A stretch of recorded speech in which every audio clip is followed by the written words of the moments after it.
ị mara na Chineke kere n'ụdị dị iche ịwụ nwaanyị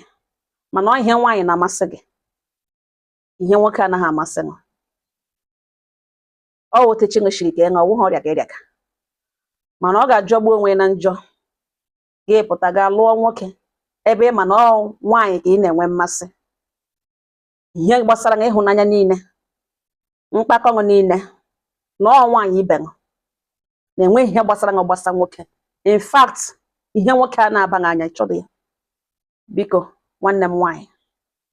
aga m asị gị n'ọrụ onwe gị ịkpata ego gị zụrụ nwa ala ọhụụ ụlọ ebe ị ga-anọ ele ezumike nka mana ịsị na ị ga-alụ nwoke ka ịzụ onye lụrụ di ka ị disguise ka ị kọva gị banyezie na ndụ that young man na-achọ ya ka ọ pụọ enweghị ihe ọ na-eme na-aba n'anya ma ị ga-ama mee kama ga-emetere gị otu agwa ka ọ dị na nwoke ihe nwaanyị anaghị aba n'anya enweghị iji nwaanyị ma ọ nwoke ibe gị ọkpụkpụ na ọkpụkpụ mgbe aja to mgbe aja asịghị ya dakpụkpọm shi ebe niile enweghị iji nwaanyị eme ị chọrọ ka ya gbara hụ ọnụ nwoke ibe gị nke na-aba n'anya biko were gbara marriage ọsọ agalaga lụrụ nwa mmadụ gị denwe ya nga ahụ gị na-emetọ ya na-adụ n'ogwu onwe uru ọ ga-abara gị n'ihi na gị ga-amara mee kama ga-anara gị mere gị udo dịrị ọnụ